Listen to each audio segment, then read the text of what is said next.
Ayyuhal hadirun wal hadirat,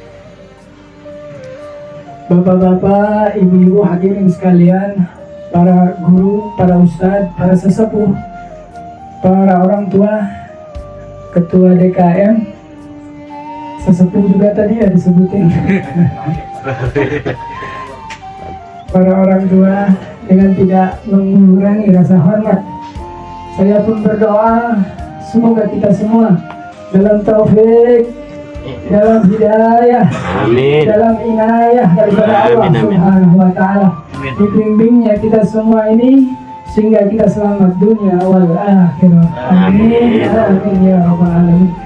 Seperti biasa tadi kita sudah sebut-sebut doa. Mungkin ada juga doa buat orang tua kita. Tapi yuk sama-sama kembali kita baca suratul Fatihah dengan niat semoga orang-orang tua kita semuanya nih yang ada di sini yang telah berpulang ke rahmatullah, wabil khusus buat orang tua daripada sahibul musibah, juga ananda kita Mufi Alia Milano binti Desmota Suhandi, kita doain, kita bacain suratul Fatihah dengan niat semoga Allah lapangkan kuburnya, Allah luaskan kuburnya, Allah terangi kuburnya, Allah jadikan kuburnya raudhah min riyadil jannah, Allah turunkan cahaya ke dalam kuburnya dengan cahaya yang penuh dengan rahmat, cahaya yang penuh dengan ni'mah, cahaya yang penuh dengan maghfirah, ampunan atas segala dosa-dosa dan kehilafannya. Ala hadhihi niyyah wa ala kulli niyatin salihah wa ila hadratin Nabi Muhammad sallallahu alaihi wasallam. Al-Fatihah. Bismillahirrahmanirrahim. Alhamdulillahi rabbil alamin arrahmanir rahim maliki yaumiddin iyyaka na'budu wa iyyaka nasta'in ihdinas siratal mustaqim siratal ladzina an'amta 'alaihim ghairil maghdubi 'alaihim waladdallin. Amin amin ya rabbal alamin. Hadirin sekalian yang dimuliakan dan dirahmati Allah Subhanahu wa Ta'ala, kalau kita sebut ada malam pasti ada siang, ada putih pasti ada hitam, ada tua ada juga muda. Begitu juga dengan kehidupan ini, ada hidup dan juga ada kematian. Ya, ada hidup, ada juga kematian. Setiap kita pasti akan menemui apa yang disebut kematian, apa yang disebut pintu kematian. Kita pasti melewatinya. Nggak tua, nggak muda, nggak sakit ataupun sehat. Jadi manfaatkan waktu yang tersisa yang Allah masih berikan buat kita. Kita masih diberi kesempatan nih, umur panjang, sehat walafiat. Gunakan seoptimal mungkin, semaksimal mungkin bertakwa kepada Allah Subhanahu wa Ta'ala. Khatib Jumat sering nasihati kita dengan mewasiatkan Ittaqullah haqqa tuqatih wa la tamutunna illa wa antum muslimun. Mudah-mudahan kita bukan daripada orang yang masuk kuping kiri, keluar kuping kanan, masuk kuping kanan, keluar kuping kiri. Tidak meyakinkan, tidak mendengarkan baik-baik apa yang dikatakan khatib tiap hari Jumat. Seharusnya kita dalami, kita hayati, dan kita amalkan dalam kehidupan kita sehari-hari. Ittaqullah haqqa tuqatih wa la tamutunna illa wa antum muslimun. Bertakwalah kalian dengan semaksimal mungkin, seoptimal mungkin, dan janganlah mati kecuali dalam keadaan beriman. Amin. Ya, janganlah mati dalam keadaan berbuat maksiat. Janganlah mati dalam berbuat kezaliman, kecurangan. Janganlah mati kecuali dalam beribadah kepada Allah Subhanahu wa Ta'ala. Ya, setiap orang akan mendapatkan musibah, tapi Allah Subhanahu wa Ta'ala sudah takar tuh, sudah menyatakan dalam firman-Nya, la yukallifu Allah nafsan illa wus'aha. Jadi Allah tidak akan menguji seseorang sesuai dengan kemampuannya. Pasti Allah menguji seseorang dengan kapasitas kemampuannya. Ya, sabar dan sabar. Kalau dalam surat Al-Baqarah itu dengan salat dan sabar. Ya, dengan salat dan sabar. Yang jelas kematian itu pasti menimpa kita semua. Kalau kita mikir gitu ya Allah, suzon kepada Allah. Sebenarnya nggak boleh suzon sama Allah. Ya, nggak boleh suzon. Baik menurut kita, belum tentu baik menurut Allah. Buruk menurut kita, belum tentu buruk menurut Allah. Ya, coba tuh Nabi kita Nabi Muhammad Sallallahu Alaihi Wasallam, kekasih Allah. Allah sayang sama beliau. Nabi kita Nabi Muhammad Sallallahu Alaihi Wasallam sangat disayang oleh Allah Subhanahu Wa Taala. Tapi apa kata Allah dalam surat Az-Zumar? Innaka mayyitun wa innahum mayyitun. Engkau Nabi, tapi engkau juga akan bakal mati. Nabi kita Nabi Muhammad Sallallahu Alaihi Wasallam dipanggil oleh Allah Subhanahu Wa Taala pada umur 63. Itu makhluk yang paling disayangi dan dicintai oleh Allah Subhanahu Wa Taala.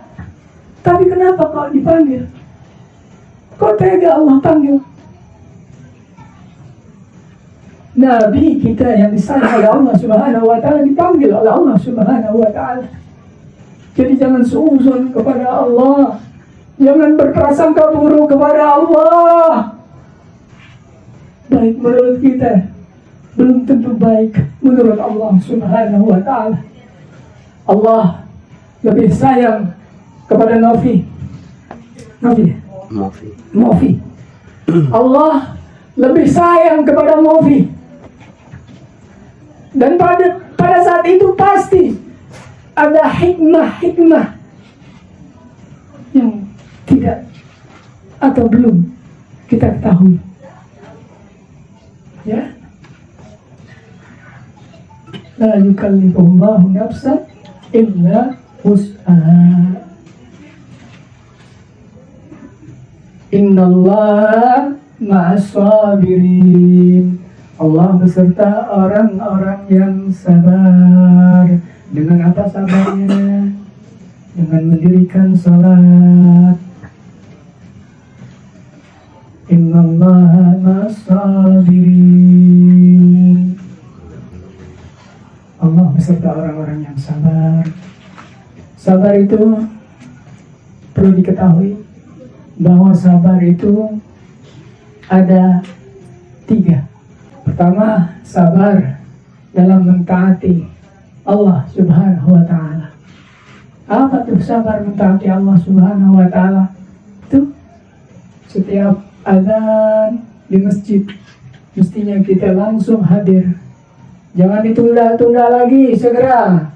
Kalau perlu sebelum azan datang masjid, buat yang lagi untuk sholat berjamaah di masjid. Jangan kalah sama orang buta pada zaman Rasulullah itu. Ada satu riwayat, orang buta minta keringanan kepada Rasul. Ya Rasul, aku boleh nggak sholat di rumah saja, nggak usah di masjid? Apa kata Rasul? Kamu dengar nggak itu azan? Dengar ya Rasul. Kamu wajib ke masjid. Ya, itu orang buta zaman dulu, yang kalau jalanannya juga mungkin nggak bagus jalanannya, atau ada binatang buas di tengah perjalanannya menuju ke masjid, gelap. Lalu bagaimana dengan kita? Kita yang masjidnya berapa meter dari rumah, jalanan bagus dan terang, nggak ada binatang buas kecuali kucing lewat, masih menunda-nunda sholat. Sholatnya juga pun di rumah sendiri. Tahu, sholat sendiri di rumah itu bagaikan orang munafik. Ya, sholat laki-laki sendiri di rumah itu seperti sholatnya orang munafik. Mau kita disebut orang munafik? Jangankan, kata Rasulullah tuh, jangankan surga, buat orang munafik itu jangankan surga, bau surganya aja nggak kedengeran kalau dia. Buat orang munafik. Wa iyyazubillah. Kemudian tadi sabar, taat kepada Allah. Kemudian yang kedua sabar, menjauhi maksiat. Ya, sabar menjauhi maksiat. Apa tuh? Kerumpi, ngomongin orang, jangan sampai kita lakukan. Apalagi sesama saudara muslim, ribut-ribut sama tetangga, nggak boleh. Dalam perumahan ini harus akur, nggak ada yang pintar, nggak ada yang hebat, nggak ada yang kaya. Ntar sebutin cicilannya lagi. Nggak ada yang pintar, nggak ada yang hebat, nggak ada yang merasa paling benar. Semuanya sama di mata Allah. Yang mulia, disebutkan bahwa yang mulia di mata Allah adalah orang yang bertakwa. Ya, nggak ada ribut-ribut sesama tetangga. Ayo kumpul bareng di masjid laki-laki nih, buat paguyuban atau apalah pengajian. Terutama tiap seminggu sekali itu harus ada pengajian di masjid. Belajar Al-Quran, tajwid, makhrajul huruf, fikihnya, cara sholatnya, cara wudhunya. Perlu tuh, ya. Jangan sampai kagak. Karena ibadah itu perlu ilmu.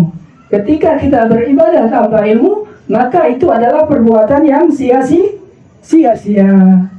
Ibadah tanpa ilmu, kita sholat aja tunggang-tungging, nggak taunya tidak sesuai dengan yang disyariatkan, percuma. Jadi harus tahu ilmunya. Tahu ilmunya bagaimana? Kumpul bareng-bareng tuh, belajar di masjid bareng-bareng. Ibu-ibu juga gitu ya, jangan di rumah aja bu, bikin perkumpulan pengajian. Yuk cari ilmu, cara beribadah, cara bertakwa kepada Allah Subhanahu wa ta'ala. Kemudian yang ketiga ya, sabar ketika kita menghadapi musibah yang diturunkan oleh Allah Subhanahu wa ta'ala. Sabar dan sabar.